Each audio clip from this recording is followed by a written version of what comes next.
കണ്ട മൂവി ഏതാണ്? ഞാൻ കൂടുതലും പ്രാധാന്യം കൊടുത്തത് ഇൻ്റർനാഷണൽ കോമ്പറ്റീഷൻ. അതിൽ IV എന്ന് പറഞ്ഞൊരു സിനിമ ഉണ്ട്. അതിൻ്റെ ക്ലൈമാക്സ് അതിസുന്ദരമാണ്. കാര്യം പ്രതീക്ഷിക്കാത്ത ഒരു 30-കാരിക്ക് ഒരു കൗമാരക്കാരനോട് ഉണ്ടാകുന്നൊരു അഫെക്ഷൻ. പക്ഷെ ആ കുട്ടിക്ക് തിരിച്ചെന്താണെന്ന് അറിയില്ല. അവസാനം ഒടുവിൽ ഈ സ്ത്രീ ഈ ചെറുക്കന് മുല കൊടുക്കുകയും അവരമ്മയായി മാറുകയും അവൻ കുഞ്ഞായി മാറുകയും സുഖനിദ്രയിലേക്ക് പോയി. അതിമനോഹരമായിട്ടുള്ള ക്ലൈമാക്സ്. പിന്നെ ഉള്ളത് ഒരു ബ്ലാക്ക് റാബിറ്റ്, വൈറ്റ് റാബിറ്റ്. അത് തികച്ചും സിംബോളിക്കായിട്ടുള്ളൊരു സിനിമ.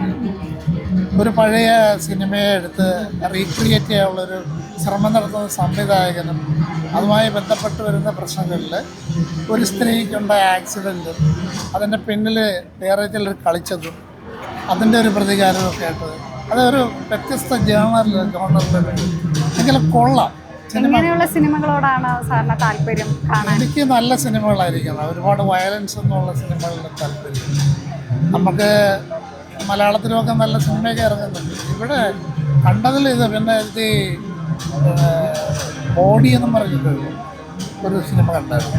ഈ സിനിമകളൊക്കെ ചൂസ് ചെയ്യുന്നതിന് എന്ത് അടിസ്ഥാനം ആണ്? ചൂസ് ചെയ്യുന്നത് സംവിധായകരുടെ പേര്. ഓൾമോസ്റ്റ് സംവിധായകർ വേൾഡ് ഫേമസ് ആയിട്ടുള്ളവരുടെയൊക്കെ പേര് എനിക്ക് അറിയാം. പിന്നെ ഞാൻ 94 മുതൽ ഇവിടെ സിനിമ കാണാൻ വരുന്ന ആളാണ്. ആദ്യം തൊട്ടേ ഉള്ള ആളാണ് ഞാൻ തുടക്കത്തിൽ ആദ്യത്തെ അന്ന് മുതലേ ഉണ്ട്. പിന്നെ ഇടയ്ക്ക് ചില സമയത്ത് ജീവിത സാഹചര്യം ഇവിടെ വരാൻ അനുവദിക്കില്ല. കാര്യം ജോലിയും കാര്യങ്ങൾ. ഇപ്പം ഞാൻ ഫ്രീ ബേർഡാണ്. ഞാൻ AU ആയിട്ട് റിട്ടയർ ചെയ്ത ആളാണ്. 6 കൊല്ലമായി. ഇപ്പോൾ എനിക്ക് സുഖമായിട്ട് വരാം. മക്കളൊക്കെ അവരെ വഴിക്ക് പോയി. ഞാൻ ഫ്രീ ആണ്. അതുകൊണ്ട് സിനിമ നല്ല സിനിമ സെലക്ട് ചെയ്ത് കാണാൻ പറ്റുന്നുണ്ട്. ഇത്രയും കൊല്ലമായിട്ട് IFFK പങ്കെടുക്കുന്ന ഒരാളല്ലേ, എന്തൊക്കെ മാറ്റങ്ങളാണ് സാറിന് കാണാൻ പറ്റുന്നത്? മാറ്റം എന്ന് പറയുന്നത് നേരത്തെ ഉണ്ടായിരുന്ന ഒരു ഗുമ്മില്ലെന്ന് എനിക്ക് തോന്നുന്നു.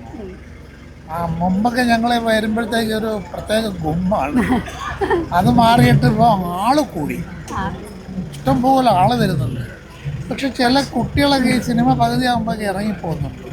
അപ്പോൾ ഈ സിനിമയ്ക്കൊരു ആസ്വദിക്കുന്നതിൽ ഉപരി സിനിമ അവരെന്താന്ന് വിലയിരുത്തി അങ്ങ് ഇറങ്ങിപ്പോവുക. അങ്ങനല്ല സിനിമയിൽ ആദ്യമൊക്കെ ചിലപ്പോൾ ലാഗൊക്കെ കാണും.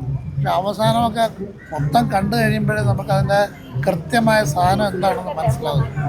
അപ്പോൾ അതിൻ്റെ ഒരു പ്രശ്നം കാണുന്നുണ്ട്. എങ്കിലും ഇത്രയും കുട്ടികൾ ഈ സിനിമ കാണാൻ വരുന്നതിൽ ഭയങ്കര സന്തോഷമുണ്ട്. കാരണം പുതിയ തലമുറ നല്ല സിനിമകളെ സ്നേഹിച്ച് തുടങ്ങുന്നതെന്ന് പറയുന്നത് ഇത് തീർച്ചയായിട്ടും ഞങ്ങൾക്കൊക്കെ സന്തോഷം ഉണ്ടാക്കുന്നതായിരുന്നു. അല്ലെങ്കിൽ ഞങ്ങളൊക്കെ ഇവിടെ നല്ല സിനിമ വരുന്നതിൻ്റെ ഭാഗമായിട്ടുള്ള ആളുകളാണ്. ഞങ്ങൾ പ്രസിദ്ധരൊന്നുമല്ല, പക്ഷെ ഞങ്ങൾക്ക് ഈ സിനിമ ഇഷ്ടമാണ്. നല്ല സിനിമയെ കാണത്തുള്ളൂ. തല്ലിപ്പൊളി പടങ്ങളൊന്നും കാണാറില്ല. അതുകൊണ്ട് തന്നെ ഈ തിരുവനന്തപുരത്ത് ഇത് വരാൻ വേണ്ടി 1 വർഷം കാത്തിരുന്നിട്ട് ആണ് ഈ ഒരാഴ്ച ഒരു 8 ദിവസം ഞങ്ങൾക്ക് ജീവിതത്തിലൊരു ഉത്സവമാണ്. ഇതാണ് ഏറ്റവും പ്രധാനപ്പെട്ട ഉത്സവം.